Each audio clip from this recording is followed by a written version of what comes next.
right, welcome back, everybody. Another episode of the Expect Better podcast. I woke up today super pumped up to see an old friend, good friend of mine, colleague, Kerry Collins. Good to see you. Thanks for having me. How long has it been? Since my opening? When was that? 2 years ago or last year? No, that was it was a year and a half ago. I think 2 years. I think it has been 2 years since and before that it was 20 years. Right, because I needed my phone number stored in your phone. Listen, that's what I need. Is it in there now? That's all I want to know. It is in there now. That's the first. Yeah. Okay, so a little quick backstory. You texted me to come on this show, and the first thing I said was, who's this? Okay, for some reason, I don't know. No judgment. The technology, Apple, for some reason, you took Gaetano out of my phone. But now you're back in there. Am I back in there? I want to be on the top. Am I a favorite? Do they still have favorites? Yes, they do, but I don't have anyone in my favorites. Okay, all right. So Kerry Collins on the show. Kerry, you have an unbelievable resume. Let's take it real back, far back, high school. We know each other from... You were at Hamden High? Yep. I was at Hamden. You were at Notre Dame. And then we just for people some who mutual don't know, friends. Yeah. So for people who don't know the dynamic between Hamden High School and Notre Dame of West Haven, there's one is far superior than the other. Yes, Hamden is very superior to Notre Dame. But no, there's two connections, and one is Sacred Heart University, not University, Sacred Heart Academy. Yep. Because Notre Dame guys and Hamden guys date Sacred Heart girls. True at least story. That's the way it used to be. True story. So that's part of the way that we knew a lot of the same peoples because you were either date or hang out with a lot of the same women or girls. That I don't think I ever made that connection. No, dude. Hamden High? Oh, because you were right up the road. Yeah, we're right up the road, dude. Were you hanging out on their campus after school, just waiting for the girls to? No, dude. I was going. I would leave high school, then go down to KC101, which is right down the road, and then they would come to me. But in all seriousness, you had it like that? Yeah. No, I'm just kidding.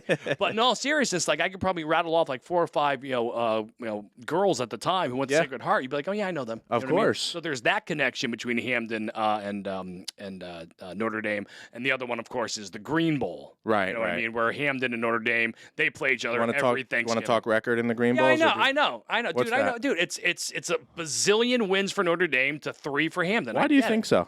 Obviously, you are the more superior team. Okay, all right. You made me say it. All right. So we could squash that. It's been squashed. So Kerry, awesome resume that you have. You're currently the morning show host at the River 105.9. Yes. Yeah, WHCN, which is a longtime radio station in Connecticut. Yeah. It's pretty much we're still on the classic. Well.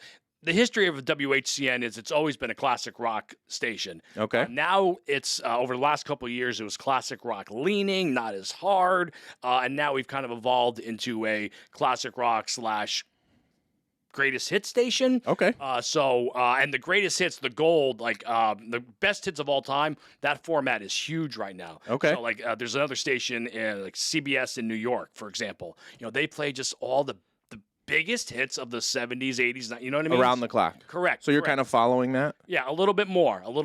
So we're playing more, a little bit more Wham. We're playing a little bit more Michael Jackson, Okay. We're still playing the rock hits, but we're not playing the rock deep cuts like you would hear on other rock radio stations. You're going to hear the rock hits on the River, like Pat Benatar, like Led Zeppelin, just the hits, not the deep cuts from Zeppelin. John Mellencamp, Bon Jovi, obviously. But now you'll also hear, like I said, Wham, and you'll hear Hall & Oates. Okay. What about Harry Styles, bro? Harry Styles is not the greatest of all time yet. His songs have not gotten there yet. So wait, I just saw something on social media that they're calling Harry Styles. My wife is going to some concert coming up. She loves him. Yep. Harry Styles is the new king of pop.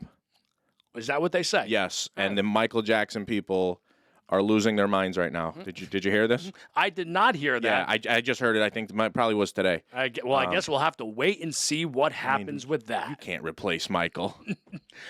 Harry Styles, he's a little confused. Harry Styles confuses me sometimes. Me too. My daughter loves him. She absolutely loves him. And this is a weird segue, but he's actually on the last month's cover of Better Homes and Gardens magazine. I was not aware of that. Yeah, I'll get you a copy on the way out. Oh, you know what? Why don't you save it? Because I'm all good.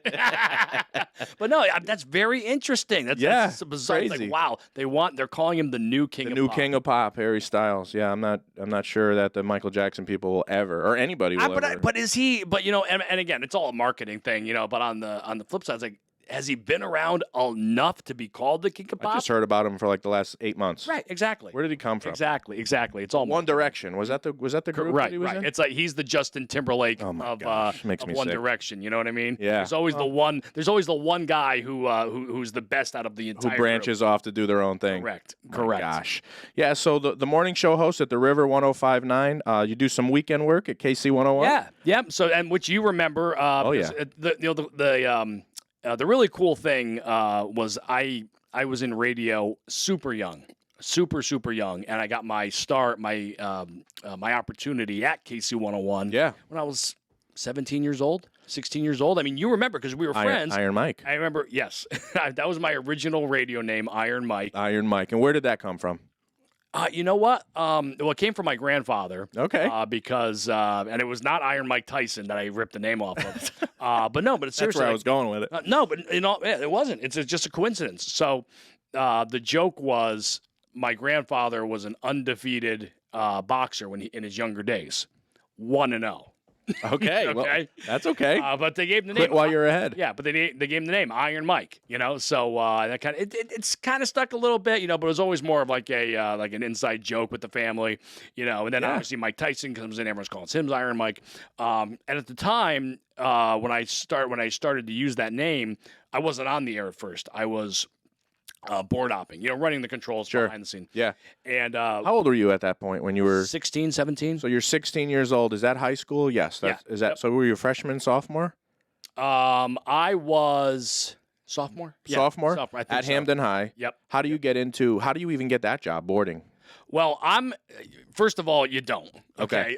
Second of all, for me personally, I was a huge radio nerd super fan. Okay. So, you've got pictures of Johnny Carson here and Howard and Letterman, and was that Joe Rogan? Yep. Okay. So, my heroes, my radio, my superstars, were the KC101, Kiss 95.7. They're all the Connecticut radio personalities. Okay. Sure.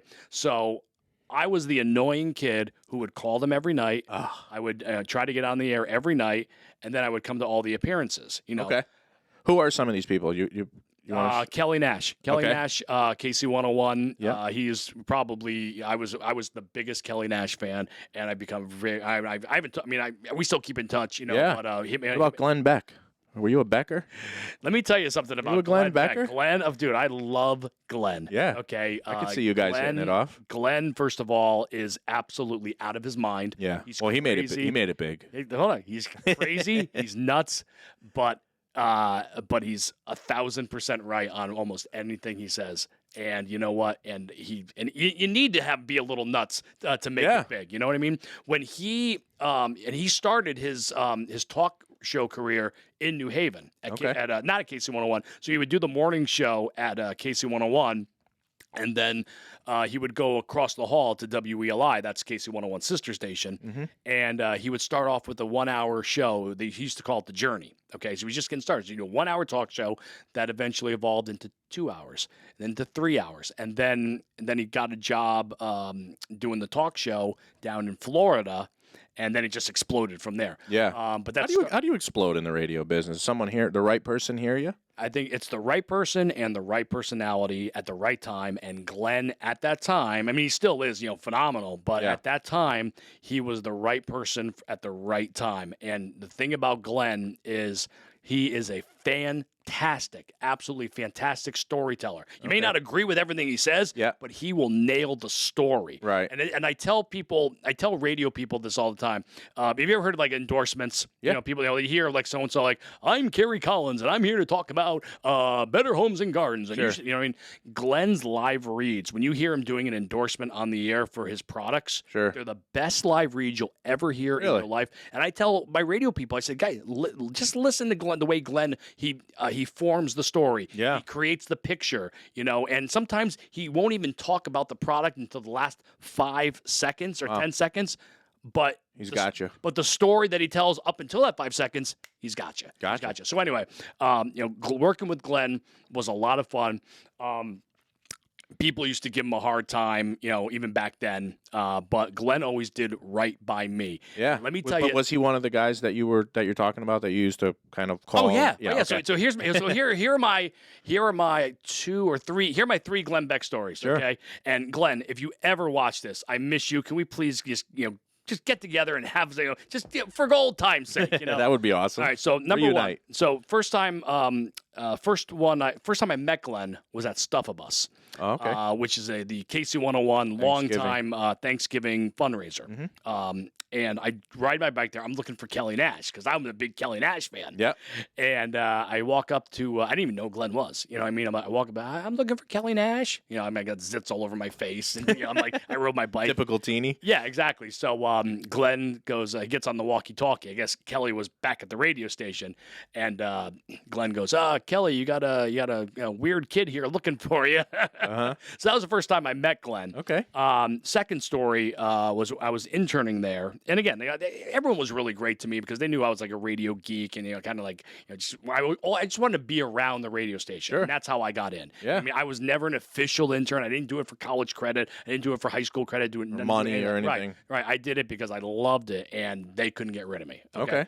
So, so I would do the overnights. Yeah. So that's where radio people would train. Before automation, you put them in the overnights, put them in late night weekends. You know what I mean? Like when you used 12 I used to come with you at Right. 12 in the morning till 6 a.m. Right. What were we doing? You were sleeping and I was working. I was sleeping and you were working. You might be the motivation for the Expect Better podcast. Huh? Well, You're the motivation. well, where are my royalty checks, mofo? Come on. When I start making them, you'll see them. But anyway, so Glenn would let me, crash in his office. I mean, I'd get off the air at 6 o'clock in the morning. Yeah. He would be coming in. I'm like, Glenn, can I just go crash in your office for a few hours? I'm like, yeah, go ahead. So I would crash in his office and then get up and go to school, high school. Yeah. Wow. And then finally, and this is the one that, I don't care what anyone says, about, I mean, people can MF Glenn up and down, but you know Yeah. what? He did right by me. And and I probably shouldn't tell the story, but I'm going to anyway. So Love it. I love it. when I was in college, I went to Southern, right? Mm-hmm. I had already, thankfully, I was fortunate enough to have my own radio show on KC101. So I was, they let me take over the KC101 night show. I believe it was the summer before, it was the summer in between my senior year of high school and my freshman year of college. And then they said, well, you got to do it. No, but it wasn't right away. They said, you got to do an internship. Okay. So by this time, I'm like 2 years into it. I'm like, I work full time at a radio station. I go to school full time. Yeah. I ain't got no time for no internship, right? Yeah. Where? So all right. So now I'm going to pull back the curtain a little bit. Kerry Collins is not my real name. Okay. Okay. My real name is Mike. Get out of here. Can you believe it? What are you telling? So what I did was I pulled a little fast one on the school, and Mike was interning for Kerry Collins. Come on. Yeah. So then I got caught.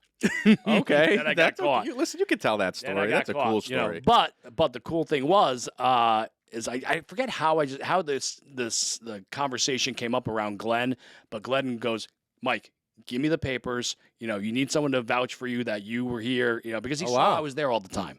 You know what I mean? Gotcha. Dude, I will sign. I didn't have to have him sign off on You have anything. your diploma already. You're good. Right, but he's like, dude, I will sign off anything because That's you're awesome. here. And so Glenn, Glenn did right by me. Thank you, Glenn. Yeah. Love you. Mean it. That's That's awesome. what he used to say all the Listen, time. he's big time now. He's Hey. he's gone the political route, I would say, but yeah. he's big time. So that's everybody's dream, right? And goal when you get into radio, you want to make it. You want to hear something funny? Yeah. We've all cause we all have our Glenn stories at the radio station. You know what I mean? All the old timers that you worked with them, like Vinny and me and Fred Yeah. and a bunch of other people. So I guess Glenn was in town a couple months ago for whatever reason, because he still comes back every once in a while to Hamden. And whenever he comes back, or just anyone, you get sentimental. You feel like you want to take a trip down memory lane. Totally. Go to bar. Yeah. He goes to Radio Towers Park, and the doors are locked because security and everything. So he rings the bell or whatever, and a guy walks up. And could I help you? Yeah, I used to work here. I just wanted to look around and just check the place out. Just go on memory lane. Guy wouldn't let him in. Didn't recognize him. Really? Yeah, didn't. Well, you don't want to throw his name around. You know who I am. Yeah, you know what I mean? But so then I probably would have done that. but I would do that totally. I'm like, you know who I am? I'm actually surprised. I'm surprised that he didn't. Yeah, well, he's a humble guy. So we found out, like, I think he emailed Vinny, and that's how we found out that he got turned away. But then we all started dying laughing. That's funny. At this particular employee would not let the big Glenn Beck into the little old KC101. That is funny. That is funny. So you didn't make it so much. Yeah, exactly.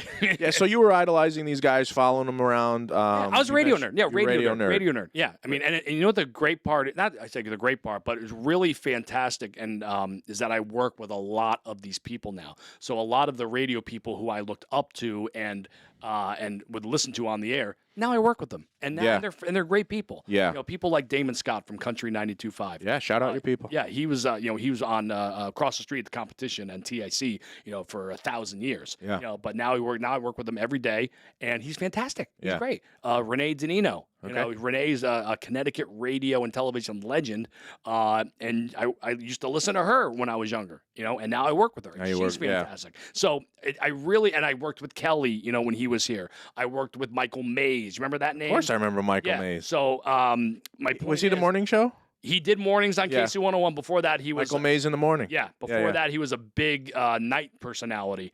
But my point is, I got the opportunity to work with all these freaking people that I looked up to and thought. You mentioned Vinny Penn. Yeah. Well, and he was with Vinny and Mary. Was that Vinny and Mary? Yep. Scanlon? What was Mary it? Scanlon. Oh. Yep. And Mary's now at 100.5, light 100.5. Dude, when we had New Kids on the Block at Gotham City, don't ask me the year. Yeah. We had Vinny and Mary there live, and it was probably it was unbelievable. I mean, we're like, it was a couple years after they were actually famous. And we're like, who cares about New Kids on the Block at this point, right? Yep. And Vinny and Mary, we obviously paid them as personalities to market it on the morning show. And there was a line probably with 600 people in it 2 hours before we opened for I believe it. Jordan Knight, New Kids on the Block, and Vinny and Mary. We leveraged radio has tremendous power, obviously. Oh, absolutely. So that's awesome that these names, you're kind of bringing it back to me to remember these radio personalities. Yep. And now you had an opportunity early on to kind of watch them and learn from them. Oh, very fortunate. Yeah, very fortunate. And that's what I'm very proud of and very humble for at the same time, is that when I was a young kid, I got to be around some really talented people and absorb everything that they know and everything that they did. I was just fortunate because a lot of radio people, young people, they don't get to be around really talented people. You know what I mean? And the people that I was around, they really are. They really are. So I'm not tooting their horn. No, no, they are. Yeah. You know what I mean? Well, anybody who spends that kind of time learning and then has that natural gift, you still have to be surrounded by other people. Correct. Right? So you're only as good as you surround the people you surround. To polish you, to help you tweak things here and there. Exactly. Yeah. So it looks like you were exposed to that early, but I just want to take one step back. So you grew up in Hamden. Yep. Hamden middle schools and elementary schools. Hamden public schools. Hamden High. Yep. Graduated from Hamden High. Mm-hmm. What year did you graduate Hamden? 96. Okay, so you're 2 years. You're 2 years older than me. Yep. While you were there, I know you said you were boarding. How did that start? Like, did you literally just say, I'm going to come in overnight, or I'm going to do the soundboard for you? Like, how? All right. So, how do you get that opportunity? So it stemmed back from when I would call them every night. Okay. And I don't know if you remember. I used to do. My point is, I may have told you the story before. I may not. Yeah, may come back to you. Say it again. Well, I was gonna say it again, mofo. Will you give me a second? For Christ's sake. Let it go. Let it roll. At the time, when I used to call in KC101 as a kid, as a it's a regular listener. Yeah. I started when I was like 13 or 14. Beavis and Butthead were huge. Like, they had just broken onto the scene, and it was the rage. My liver. Yeah, exactly. Right. So I'm like, okay, I want to call. I want to be on the radio. What am I going to do? So for some reason, I figured out I could do a pretty good Butthead impression. Okay. And then I would go I had these dirty joke books, stuff that we could never, ever say today, Oh, yeah. But I would go through these books. I'm like, okay, I could get away with this one. Okay. Mm-hmm. So I would call up and I would wait for them to answer. And then as soon as they did, I'd be like, here's one joke that I probably could get away with for an example. Hey, what's the first thing that Adam said to Eve? I don't know. What is it? stand back. I don't know how big this thing gets. And ha ha, thank you, click. That's appropriate. I think. But my point is, it was stuff like that. Little zingers, little and then whenever I would have a joke that I Did thought, they know it was you? So I would call them because I kept calling back and back. They told me keep calling back, keep calling back. Oh, they liked it. Right. And that's how I started to talk to them. You know what I mean? So that turned into. You didn't block your number and say don't answer. It's no, because I didn't bother. Because even though I was not annoying, but I was always around. But I didn't bother them. I wasn't freaky. I wasn't creepy. You know what I mean? So then I just happened to meet them, and I just started talking to them, and they're like, "Why don't you just come in and hang out with us?" You know what I mean? So I would come in and hang out with them. Then I would go in and they would have me, they would teach me how to run the board, with all the faders and the buttons and those. So you're hanging out though, like regular hour. Their show is either the afternoons or afternoon, right? Because I'm in school. You're in school, right? So I would go there 4:00, and hang out with them 4:00 until nighttime. Gotcha. And they would, teach me to run the board. I'd answer the phones. Yeah. KC101. Hello. Yeah. Oh yeah, you want to hear that song? Oh, we'll definitely get it on for you. I remember that was actually what I remember most about you is thinking that I had a connection in high school, and I'd say I would be with my friends or whatever, and be like, "I want to hear Ice Ice Baby." I'm like, "I got you." And I'd call and I'd text you, "Hey, pick up, I'm calling." You know what I mean? Or, right. and you would do it, which was pretty cool. Sometimes I had to wait, but I felt cool knowing you. Well, thank you. Now, obviously, you're doing a lot better than I am. So now I feel cool hanging out with you, my friend. We're both cool. How about we're both cool? How about that? I know. So that's how it started. So that's how it started, and it just kind of evolved. So another great friend of mine, who I happen to another great radio person who I happen to become really good friends with. His name is Mark McCarthy. Okay. He is the one who really taught me how to run the board. Okay. Here's your levels should be about here. Put it up to about here. Bring it down. The whole 9 yards. Sure. So he would have me. I would go and hang out with Mark, and me and him we just cracked each other up all the time. Yeah. So we loved hanging out with each other.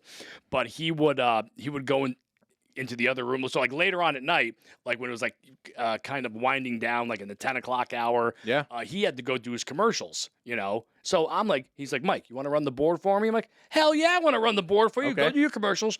But that's when radio was all live. So we would have to do, change it from one CD to the other and play the sweeper. CDs. Yep, CDs. We play the sweeper in between, and just fading up, fading down, the whole thing. So radio. There was work involved. Oh, correct. Yeah. It's all automated now. All nothing. But back then, in the 90s, we were still running the board it was a live radio board and playing music off CDs and playing commercials off what they call carts. Yeah. It was a completely live show. So it's the end of high school-ish. When do you get your you graduate from Hamden? You're not working right there as a high school student, right? In radio? Getting paid. Yes. You are? Yeah. Okay.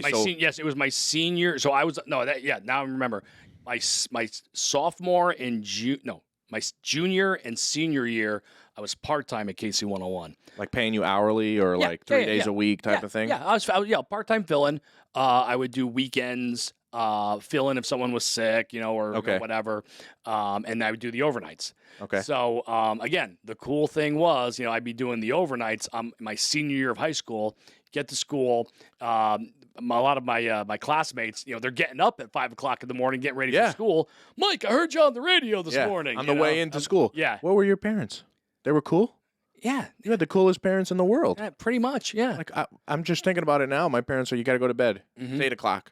Nope. And you're just going to work. I'm like, drive me. Can you drive me down the street to KC101? I got to work today. Were you exhausted? Oh, yeah. My senior year of high school, I slept the entire entire senior year? Yeah, because I was up all night. What were your night. grades like? Dude, it was senior year. You didn't have to do nothing to get good grades in senior year. Come on. Yeah, but are your teachers looking at you like, Mike, there's quite a noticeable difference in you from this year to last year? How did you even Dude, it was senior year. Yeah. I was on autopilot, and as long as I just was trying to just pass. I didn't care. Yeah. I didn't care because I had radio. Yeah. That's all I wanted to do. That's it. That was your baby. Dude, when I get fired from radio and I cannot get back into the business, I cannot do anything else. And that's also it's a blessing and a curse. Yeah, yeah. You know what I mean? Because I loved radio, but on the other hand, I can't do anything else. I don't have any skills. I don't have any I would have. Again, you do. You just have. But my point is, right. You're right. But my point is, when you work in sales or you work in promotions or you work in another industry, you can That's what very easily, kind of transition from one business to another. Yeah. In radio, I got to go work for another radio station, or I have to try to go work in television, or It's like do changing careers. right, exactly. Yeah. And if I have change the path. correct, exactly. So it'd be very difficult for me to do something else. That being said, I don't want to do anything else, and I love what I love what you do. So we're gonna get a lot more into that because I got a lot of questions. But while you brought up mom and dad, I brought up mom and dad. Let's talk about them really quickly. Talk about your family, okay? You have any siblings? I do not that I know of. Not that you know of. So you got mom and dad still around local? Oh, yeah. Yep. They're what still are they around. up to? I don't know. They're retired. They're living their best life. Okay. My father's still he's one of those guys that will never retire until he's dead. Right. And even when he's dead, he'll still do some work. And talk about what he does and another connection that we made that we didn't even know. So my father owns him and his partner. They own a local furniture business in Hamden, and they sold you a lot of furniture. United Office Furniture. Give him a shout out. United Office Furniture out of Hamden. That's right. They furnished the entire Better Homes and Gardens headquarters here in Monroe, Connecticut. Every piece of furniture, with the exception of the two little fancy leather chairs, which is probably why one of the arms is hanging off. That's right. Was bought from United Office Furniture, and we have more coming. And you know what, Gaetano? My inheritance thanks you very much for that. Well, I know. I'm still paying off the first step from 2 years ago. So it's awesome that we kind of reconnected on that piece, because when I bought the furniture, I had no idea. You were referred to me through family. They said, you got to go to this place in Hamden. They work with designers. They knew the kind of look we're looking for. I didn't want to go to IKEA or something online where I had to put the furniture together myself. Right. I didn't want to do that for high quality office. Well, furniture. and we were talking before. I mean, that's people.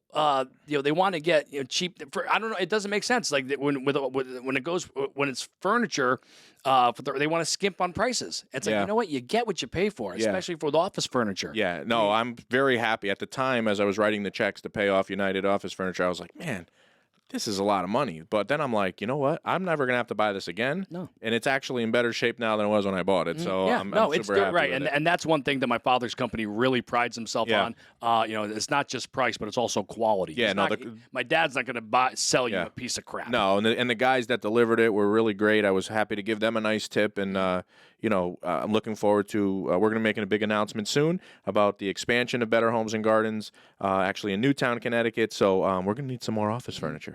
Well, for all your office furniture needs, you can go to United Office Furniture, located at 45 Martin Street in Hamden. Call 203-230-4800 or visit UnitedOfficeFurniture.com. It's not your first time you've done that, is it? Could you get me some free delivery at least maybe on the next time? Could you knock off the $125? Could you do something for me I'm a repeat customer. Let me, my father, he drives a really, really, really Bentley? Yeah. So I'm gonna have a very deep discussion with him. See if you can save the $125 on the next order. All right. I might be able to knock it down a little bit. Take $50 off. How about mom? What's mom up to? What did she do? She's retired. What did she do? She was in the school system in the Hamden school system. Not teacher's assistant. I shouldn't say that, but but she wasn't a teacher. Paraprofessional. Yeah. She worked. She bounced around from the middle school to the high school to a couple of different elementary schools in Hamden. So that's all she did.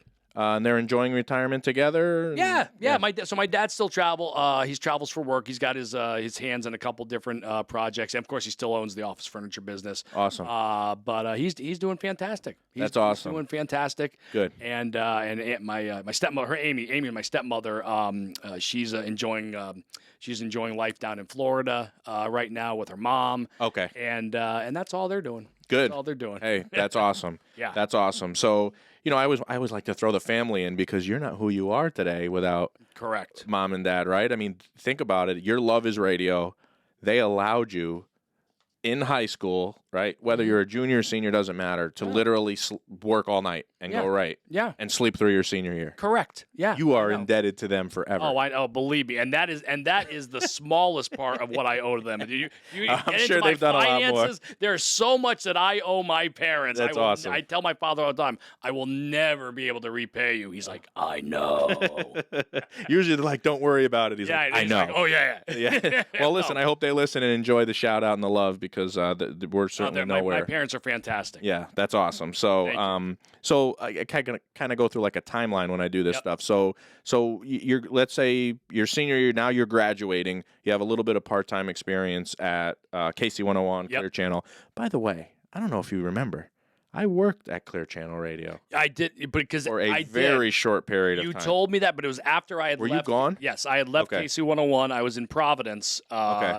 At the time, and I did not know that you would work Yeah. there until we hooked up 2 years ago, and you told me, and I Yeah. had no idea, idea. I only lasted about a year in radio sales. It Yep. just wasn't for me. Great organization, great people, great salespeople. I bet you some of them are still there. Was it Ross? Who's the big guy? Ross will never. Is he still leave. there? Of course, Ross is the Mac. He's the champ. Yeah, dude. Come on, man. I'd go to these sales meetings like, dude, I want to be Ross when I grow up. He was like the big cheese over there. He had all the car dealerships, and I had the little Mexican restaurant that hadn't paid its rent in 4 weeks, trying to get him to spend $5,000 a month. Ross really is the boss. Yeah. Our Ross is the boss. That's awesome. Yeah, I remember him, and I don't really remember anybody else, but I remember Ross him. is very you can't forget Ross. Yeah, no, exactly. So, it's funny that I actually worked, for Clear Channel, great organization, big company. Yep. At the end of the day, radio, I like sales. I didn't like radio sales, but and that's where, like, you love what you do. You got to love what you do, and then you'll never feel like when I was out of radio for maybe X amount of years, I worked for United Office Furniture for my father's business. Full time? Which is fantastic, but it wasn't for me. Wasn't for you. Right. It's like it wasn't. I hated going to work because it just wasn't. And again, it wasn't anything to do with my father's company. How could that compare to what you're doing now? I mean, it's no comparison. But at the same time, I get it. Like, sometimes radio's not for everyone either. So someone might enjoy something else. For you, for me, I was just like, I can't. And Yeah. then when I got back in the radio, I was given the opportunity, and I've been so happy since. Awesome. So you graduate with honors from Hamden High, dude. I or not? Graduated. I'm sorry, dude. By the skin of my teeth. You graduated from Hamden. Yeah. High. Listen, I got the diploma. Okay. There you go. You got the diploma. You mentioned that you went to Southern. Yep. Okay. Yep. Did you do 4 years at Southern? Did you finish? I did 5 because I was working full time. Okay. So I took the minimum amount of classes to qualify for full time. So I took one less class a semester. Yeah. And did one extra. But you got your diploma? Yeah. Oh yeah. Yep. Gary, it took me 13 years to finish my 1-year master's program at Sacred Heart University. So, when you're feeling bad about yourself, you can look at me. That's a story when I'm on a podcast one day. By the way, 13 years. Super pumped to pop your podcast cherry. Oh, thank you. This is your first podcast for. It's hard for me to believe that. Dude, who wants to know about me? Nobody. Who cares? Well, we're gonna know soon by how many people watch this. I know, watch right? This show. If I don't get 1,000 likes and views, then you're gonna be in big trouble. Well, I have a feeling you're gonna have some push behind that if you really want. So all right, so you're in college now. Take us through college in terms of the radio career that you've built this empire on. So when do you start getting an actual okay, you're going to now have an 8-hour-a-day job, or we're going to pay you, and we want you to become Iron Mike or Kerry Collins, whatever. So when does that happen? Is that college or is that was in college? college. I don't remember specifically what year in college it was, but they decided to make me full-time, and they also said, okay, look, your name, we want to change your name. Because your name is, my last name, Yetzi, is not very marketable. What is that? Italian. Come on, man. Yetzi? Yeah. Where are you from in Italy? You remember? How should I know? That was like 1,000 years ago. All I know is I'm Italian. That's all I know. Are you a Mason? No. But anyway. Awesome. But my last name, they just didn't think it was marketable. So they said, okay, I want you to go home over the weekend and just think of a bunch of names that you could use. Because you were Iron Mike Yetzi. Correct. Okay. Correct. They couldn't just call you Iron Mike? They thought the reason why is because Iron Mike is more of like a rock, at the KC101's top 40 station. You know what I mean? Get sued by Mike Tyson. Well, that too, and I don't want to upset Mike Tyson. I probably would have changed my name too. Yeah, no, but the real reason was, Iron Mike would fit great on a PLR. It would fit great on a the old WHCN. It would fit on a rock station. It wouldn't jive with a top 40 poppy a young person radio station. What was Billy Wynn? What was he? Do you remember him? Oh, he's God, local too. Yeah. PLR. Is he PLR? I think he's popped. No, I think he was a rock station. I think he was at KC101. I was friends with his son, so he went back and forth. I think he was at both PLR and KC101. Okay, gotcha. But they said, look, you got to change your name. We're gonna get behind you. We're gonna support you. We just want you to change your name because we think it's gonna help. Because, so you're in college when they change your name? Yeah. Yep. So Okay. they let me pick it. Okay, and so I went home and I was like writing down all these stupid names like Michael Matthews and Mike Knight because I wanted to keep my first name right. And for some reason, the girl I was dating at the time was a big Kerry Collins football. You remember him, the football player? Yeah. He was playing. He was still in college. He was still playing for Penn State. Okay. So I just write this. You know what? That sounds like a pretty good. I'll just write that down. Right? Didn't even think that would be the one. Kerry Collins. Yeah. So I bring in all the names. I choose my. He had a tough career, by the way. My top Kerry 5. Collins. Yeah. Yes, he did. And Kerry, I am sorry I ripped off your name. I apologize. But so that was just one of the 5 names, and I just bring it in on that Monday or Tuesday, and the consultant at the time looks at all the names like Kerry Collins. I like that. That's believable. Really? And that's where it is. So is that on your birth certificate now? I mean, on your did you legally change your name? No. So is it weird, like if you go, like your driver's license, if you get pulled over and they're like, are you just not even an issue? It's not even an issue. What do you call that when you have there's a name for when you have like an alias? Is it alias? Alias, yeah, that's my alias. That's your alias. Right. That's awesome. I want an alias. How do I get an alias? Do you just self-proclaim an alias? Well, I don't know. Like, could I just tomorrow just say I want to be called Peter Hunt? Huh? And then next thing you know, it's better than Mike. I set you up for that. Yeah, I know you did. You know I set you up for that joke. Dude, you threw me a softball and I knocked it out. Threw you a softball. That's so you're Kerry Collins in college. Yeah, I mean, Okay. I'm Kerry Collins. I'm Kerry. I was actually now. Let me step back a little bit because I really was living my dream in college, and let me tell you why.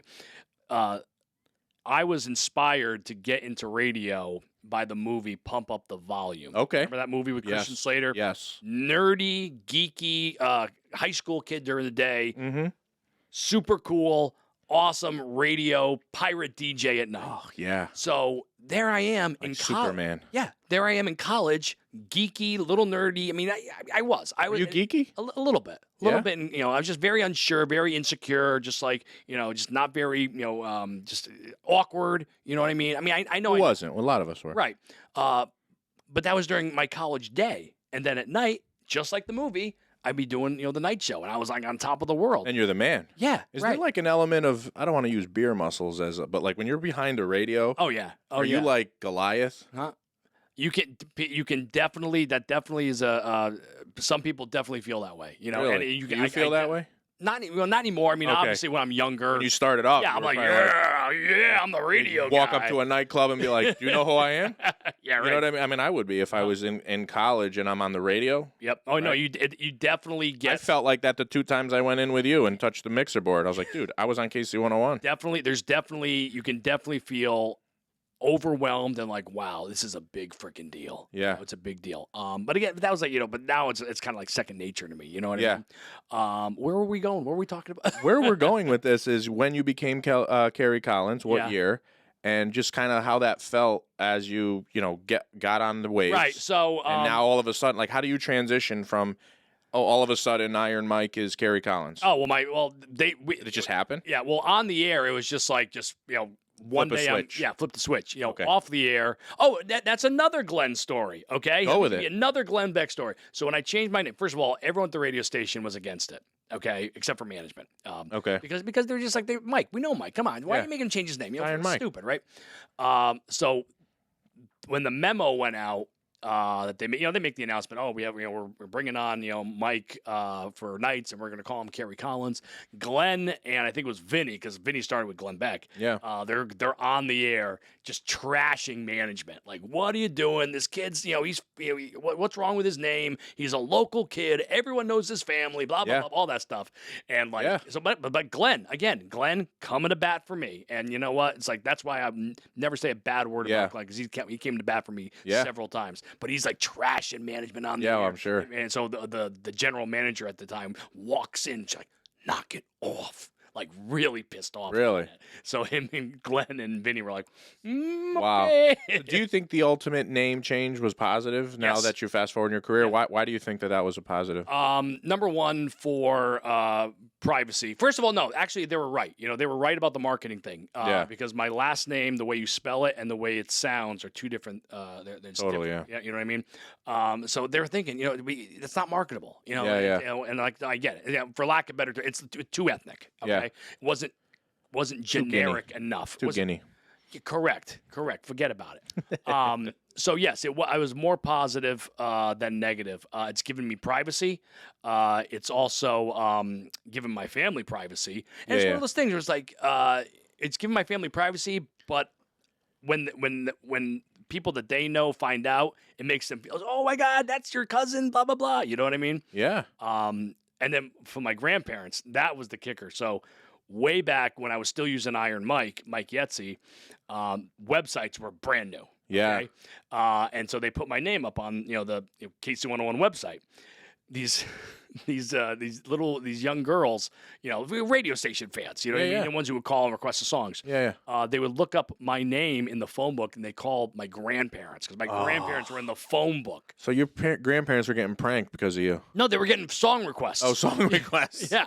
And so my grandma would call me, Michael, these girls called for you. Here, I got their numbers. Call them back. No, Grandma, I don't need their numbers, Grandma. No, oh, gosh. They want to hear Britney Spears. Grandma, it's fine. Just don't take those calls. But my gosh, that is funny. Because my grandparents were in the phone books, they would call them. Was the selection of Kerry Collins have anything to do with the KC for KC101?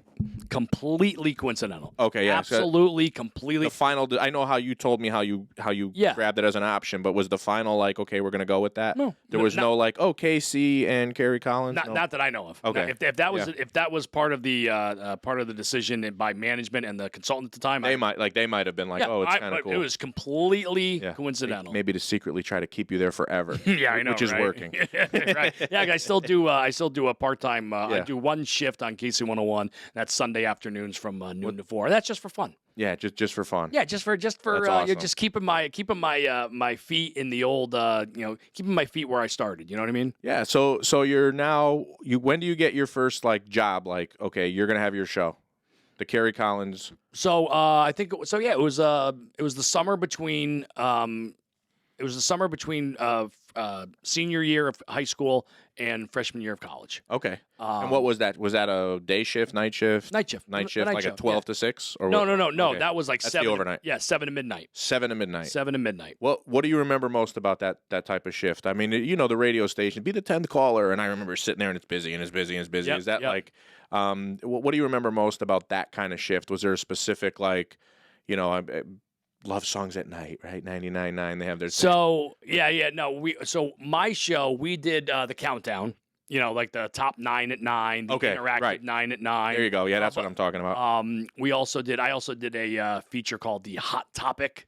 So the Hot Topic tonight is 17% of women think this about their husbands. What do you think? Blah blah blah. You know what I mean? Gotcha. But what I really remember most about that time period and being the night jock at KC101 was just the callers and the fun of just talking to people on the phone and just getting just having a great conversation with them. Just breaking their balls on the phone and then getting a laugh out of them and then putting it on the air. Yeah. Like for example, I just had a caller on the other day, and he was a winner. He won something, and I was getting his info. Oh, what's your name? Okay, his last name is Forbes.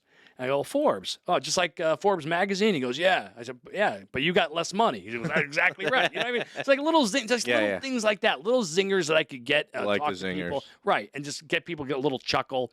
Yeah, that's what I remember most. And that's I still do it today. Yeah, So, what year would you say post graduation now? So, let's say you're 21, 22. Yep. When did you get the time that you wanted, the show that you wanted to be the big cheese radio celebrity? What would you say was that time in your life where you got the big break, that the time slot that you wanted, to kind of... I never, my big break was when they gave me the opportunity to do my first on-air, part-time show. So, when was that? When I was, 16. Oh, so when they said, hey... Carl, that was the guy's name, who he had just happened to be in a car accident. Okay. And not bad injured, but he couldn't come on the air. Okay. It was 2 a.m. to 6 a.m. Okay. On a Sunday morning, and they're like, "Hey, we need someone to cover and be on the air. Yeah. Can you do it, dude?" That was my break. That was your break. Because since then, everything has been kind of like a slow build, like we talk about. Organic growth. Correct. It's been a very organic growth. So I never had a big You're being promoted to this type of thing. Right. It's all very small promotions, very small increases, very small.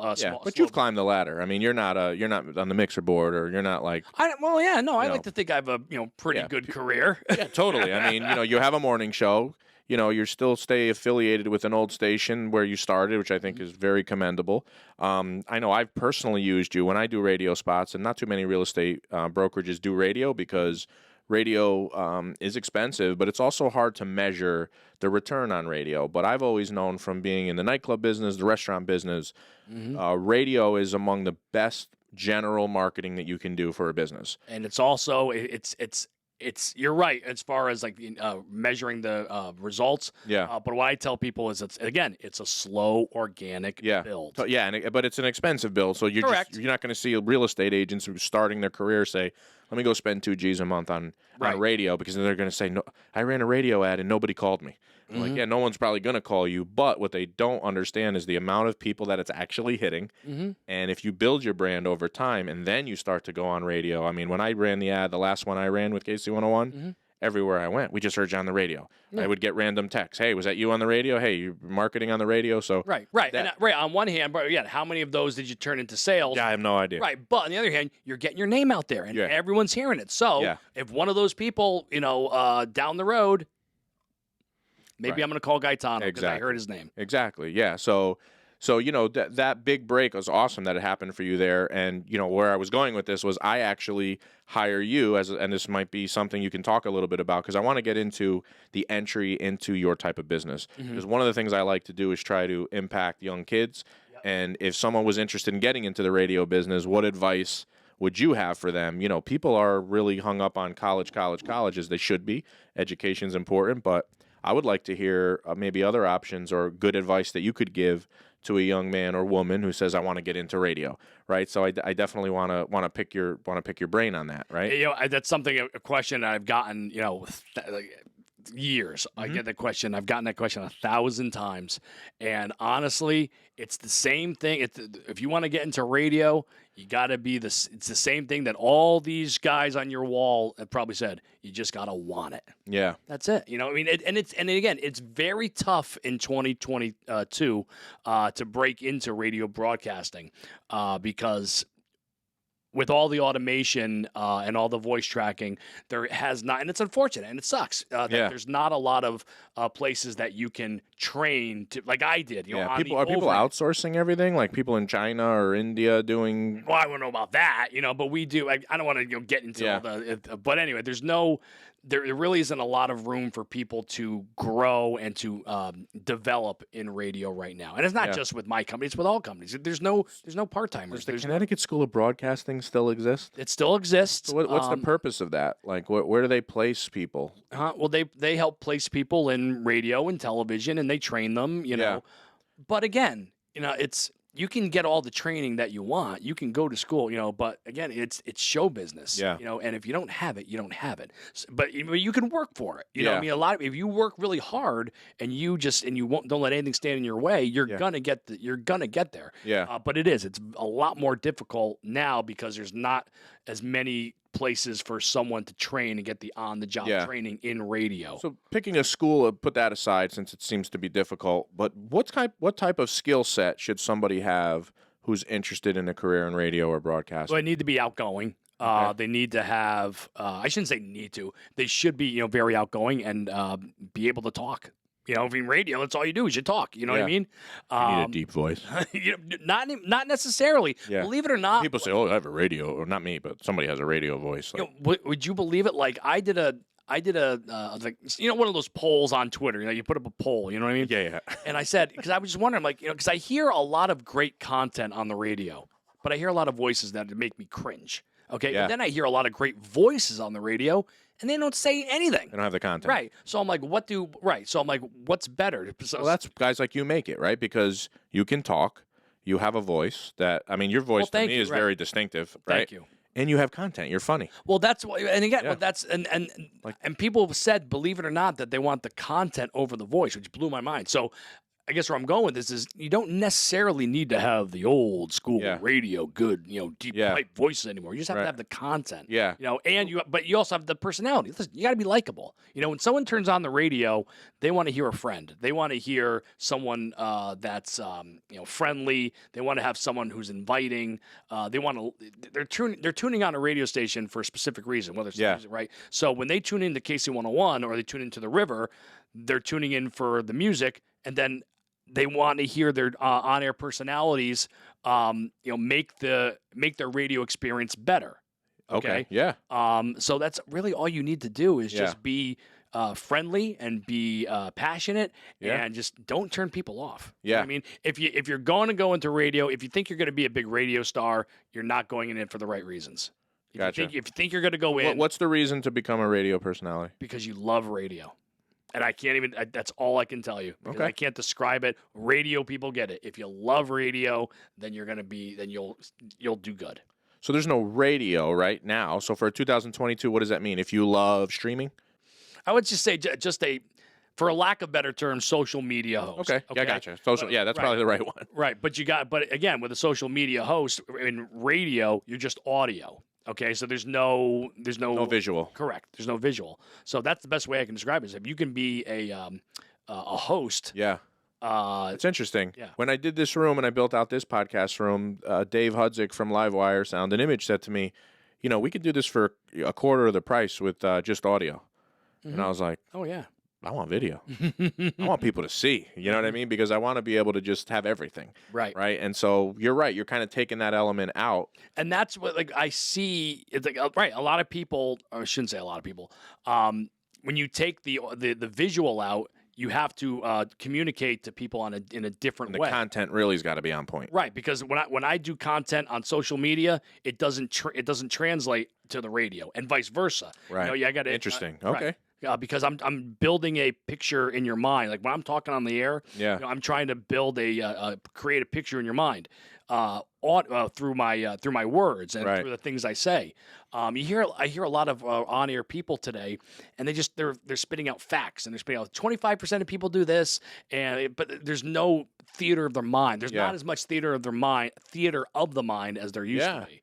What effect do you think social media has had on the radio business and your career? How, you have to be, I know from an advertising standpoint, I'm trying to buy a radio ad, they're trying to push social media on me. Well, we can charge you this much for the radio. Hand in hand. It's all together. It's all together. It's all together. Yeah. So do you think that's been a positive for you, or do you think that has? Oh yeah, it's definitely been been a positive. I mean, it's more work. Okay, it's definitely more work. But it's definitely been more positive. Let me give you an example. 2 years ago, when I did the remote for you, we call them a remote, an appearance. When you had the grand opening, I came down, I did all that stuff. Yeah. In the old days, on an appearance like that, in between the call-ins to the radio station, I'd be bored. Nothing going on. But now, I got my cell phone. I can take pictures. I'm posting pictures, in real time of the grand opening or the event, the special sales event of the whatever car dealership. Yeah. I'm posting pictures in real real time. estate office. Yeah, real estate office. Yeah. I'm taking pictures, doing videos. So in that respect, social media is a fantastic partner to radio. But you got to make it. You got to make them work, right? Correct. They have to. It's they have a lot. To It can be a lot of work. And then, Yeah. Me and Adam and I, Adam Rivers from KC101, we just went up to Foxwoods this past weekend for they wanted us to promote their cocktails and carnival. They did a theme night where they had testing or tasting of alcohol, and then you could also play carnival games. Oh, cool. But my point is, we went up there doing social videos. Yeah. And So it's you don't even have a minute to sit down. No, we're taking it's worse. Yeah, More work. Yeah, I'm taking. All right, Adam, take a video of me. Okay, now I'll take a video of you. And okay, how are we going to edit? It's a lot of work. Yeah. Where's our boy Jagger these days? So He's climbing the ladder.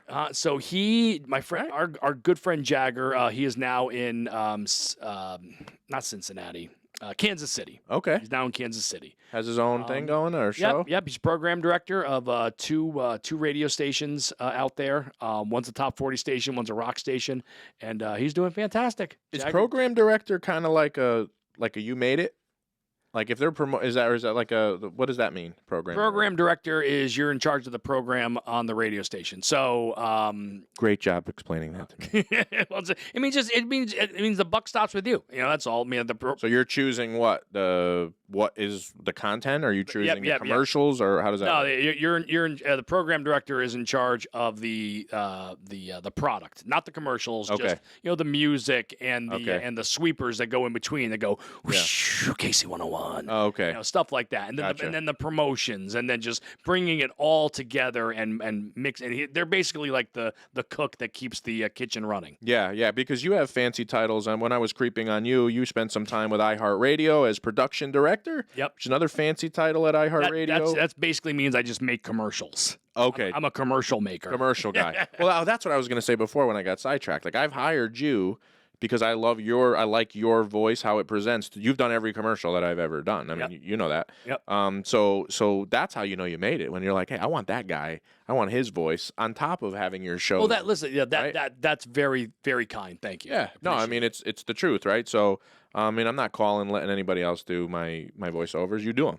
Right? You know what I know for me when I know I've made it for me is when I have when the little person comes up and talks to me at an appearance or calls me, those are the best, sweetest, most sincere radio listeners ever. Yeah. And, do you have groupies? Oh, a couple. Like not like, bad groupies, just like a couple that follow you at all your events and. Oh, yeah, I don't know. I got one or two, I guess. Yeah, that's cool. I mean, I never had any groupies. That's cool. But my point is getting accolade or getting recognized from just regular average people on the street or when I'm at an appearance. Sure. Oh, hey, that's what does it for me. Just cool.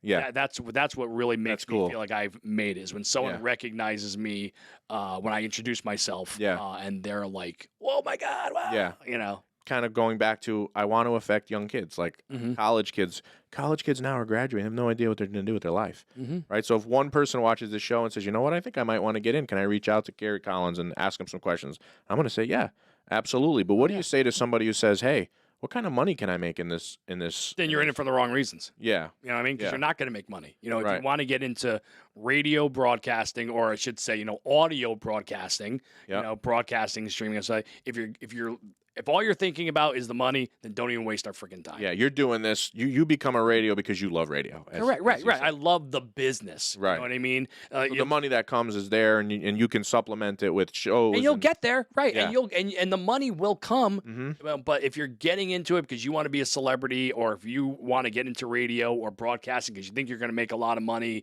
you're getting in it for the wrong reasons. Yeah, good. You know what I mean? Yeah, well, it's good for kids to hear that, right? So, if we can identify a kid with a talent who loves this type of thing, loves to talk to people, then, maybe that's someone that should talk to you, right? But if you're like, hey, I want to be a millionaire in 3 years, probably the wrong field. Yeah. Yeah, totally. Exactly. Totally. So, as I mentioned before when I was creeping on you, I looked up your past there. So, CBS Radio, Citadel Broadcasting. I don't know if I'm saying that right. Yep. iHeartMedia, iHeartRadio. Are those what's the difference there? Are those just different companies? Different companies. Different radio companies. iHeartRadio is who I work for now. With iHeart is we used to be Clear Channel, and then they bought them.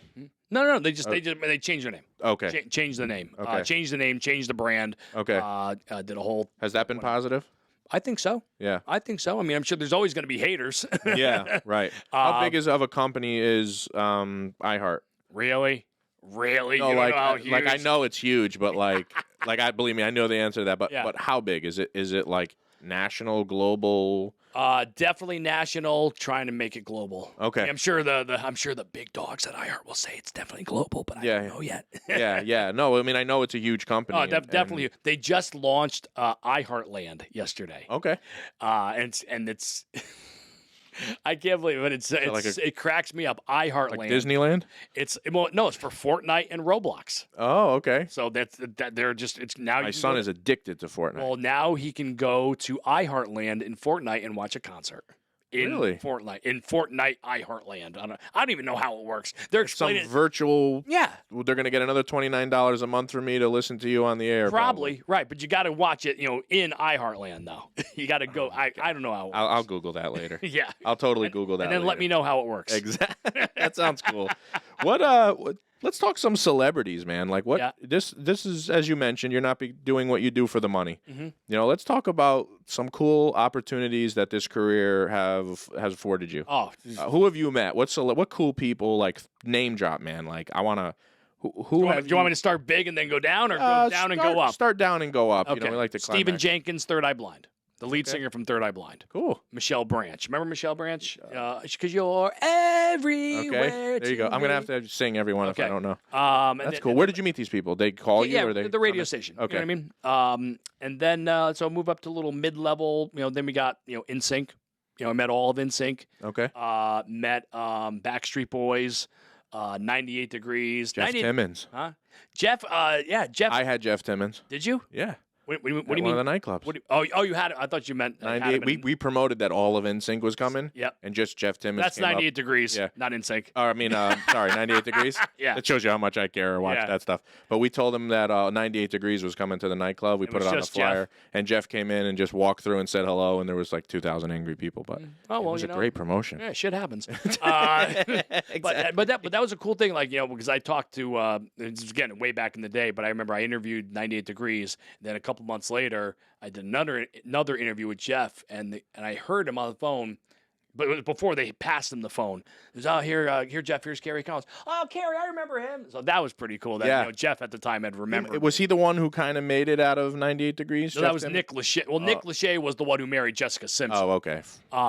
So I met all the boy bands, from the 90s. New Kids? Did you meet the New Kids? No, I did not meet the New Kids. Dude, I met the New Kids. I know you did. I don't know if I mentioned that or not. No, but I did meet Jordan. I met Jordan Knight. I did Okay. meet Jordan Knight when he was doing his solo thing. Okay. But the two of the biggest celebrities that I've had the fortunate experience to meet are John Bon Jovi.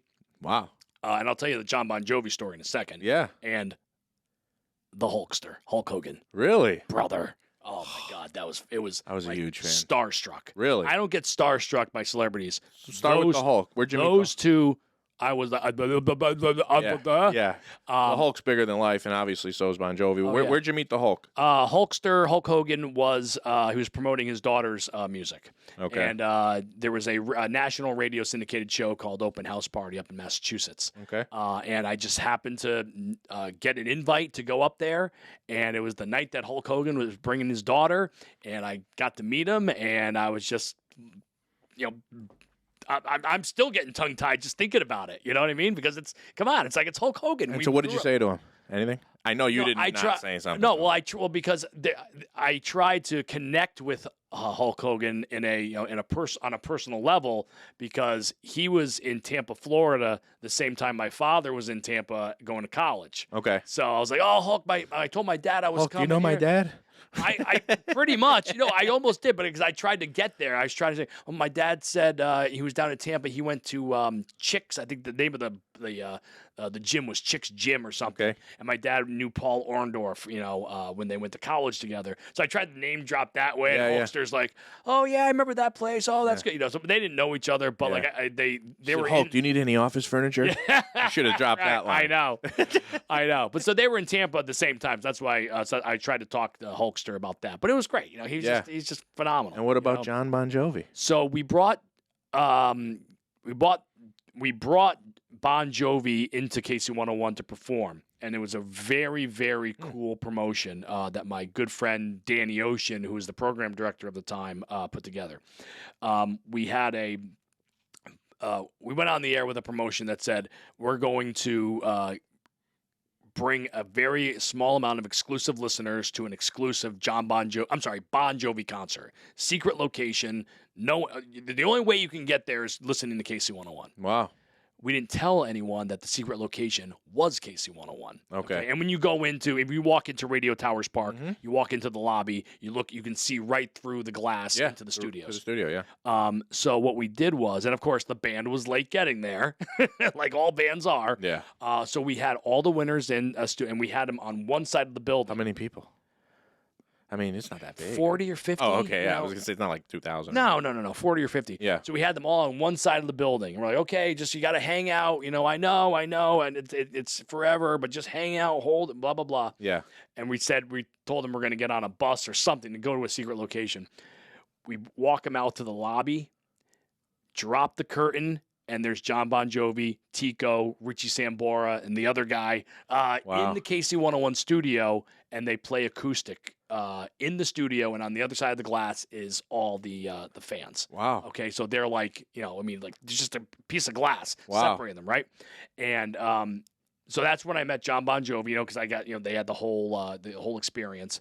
But the very, very cool thing about that concert, or I should say that performance, was I was in the KC101 studio behind John Bon Jovi when they were singing. And so everyone else on the outside, they heard, through the microphone, all the processing. I heard John's natural singing voice because I didn't have headphones on. Yeah. I mean, I heard exactly the same. Really? exactly. It's like he doesn't need any of the processing. Dude, you could die. You heard Bon Jovi like your life is complete. Dude, it was probably one of the coolest things I ever heard was John Bon Jovi's natural singing voice. How many songs did he sing?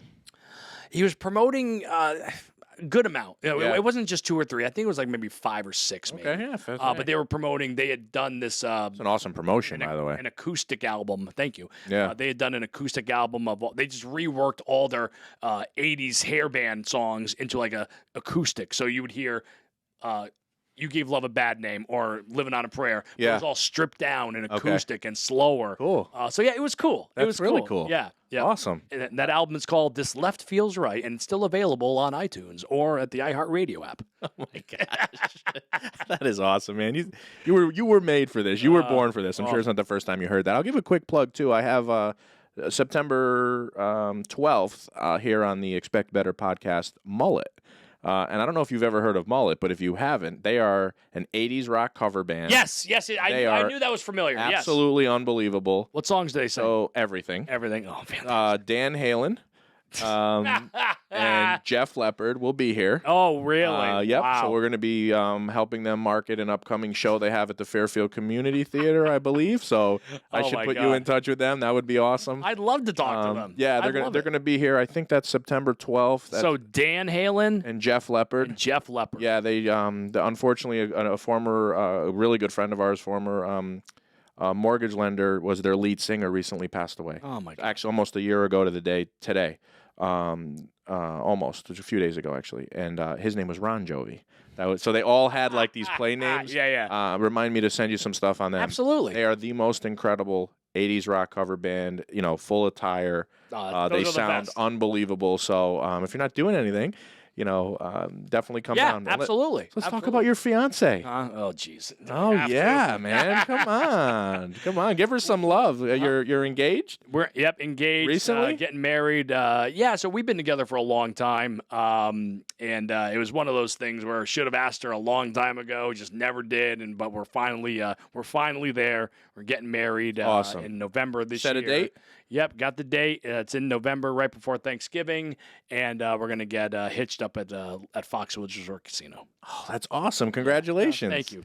You're gonna miss the Stuffa Bus? Huh? You're gonna be on your honeymoon? No, Stuffa no. We are gonna miss Thanksgiving this year. We're totally piecing out. We're getting on a plane and heading to Jamaica. There you go. God bless you. God bless you. God bless you. Let's talk about kids. Huh? You guys have kids?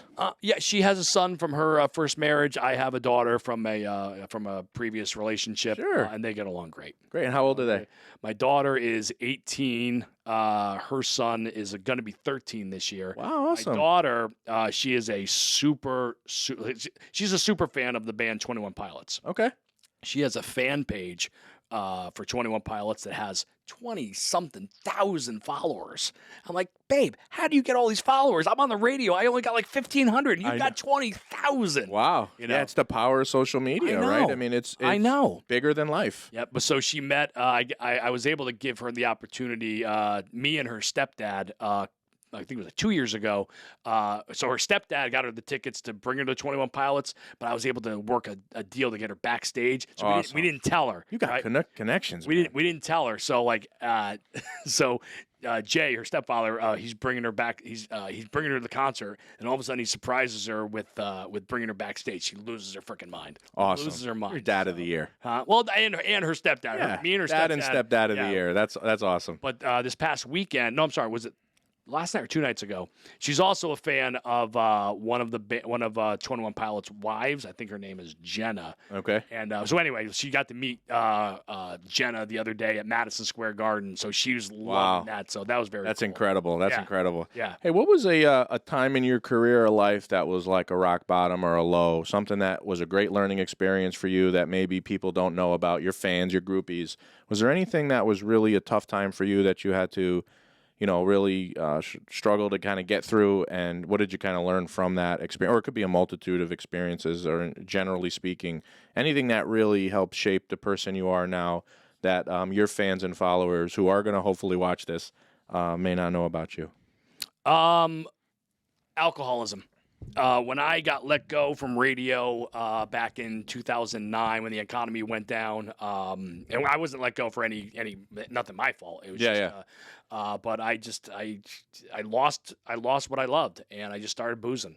Boozing all the time. Yeah. And I didn't. And again, it was a very slow and very slow decline. So it's not something that you realize right away. But all of a sudden, you turn around, and you're like, I'm going home, and I'm ripping off 5 shots of vodka just to get started. Yeah. You know what I mean? So, but I've been almost 5 years sober from booze. Oh, wow. Congratulations. It really is. I mean, I can't tell you enough like how bad it was. I shouldn't say that. It wasn't bad. Like I wasn't, fighting people or but I was a sloppy drunk. I was a sloppy drunk. Yeah. And I wasn't slow. That's a slow death. Yeah. And I wasn't going anywhere. I wasn't doing anything. I was just working. And again, I wasn't working in radio at the time. Yeah. I was miserable. And I would just go home and just start ripping shots. Start ripping, vodka shots at, 5 o'clock. Yeah. And that's the thing. Like, they're different. Like when you think alcoholic, you think, at least for me, when I used to think alcoholic, I used to think the person who wakes up and just starts drinking right away, or the person who is like we see on Intervention, who they're drinking Scope mouthwash to get the alcohol out of it, like crazy stuff. But it's not. No, like I was a 5 o'clock drinker. Okay, I could go wake up, just do my day, but when 5 o'clock came, it was happy hour. Yeah, you know what I mean, and then it would just start to spiral that way. Yeah, I didn't know that you struggled with that, and I appreciate you sharing that. I think people will appreciate you opening up and hearing that side of you. And Darius, you could probably confirm this. You might be the 4th or 5th show in a row, if not the guest. Somebody super close, a brother, a mother, or father struggle with addiction. If you watch my shorts, any of the current Expect Better podcast shows, you will hear that. Yeah. And it's real, and it's there, and people struggle with that. And it's common. It's common. And it's common. And, well, first of all, I'll say this. Because I remember I used to think this. Do I have a drinking problem? I'm not sure. Well, you do. You know what I mean? My point is, if you're thinking about it. If you're thinking about it, you definitely have something you need to address. Okay. Yeah.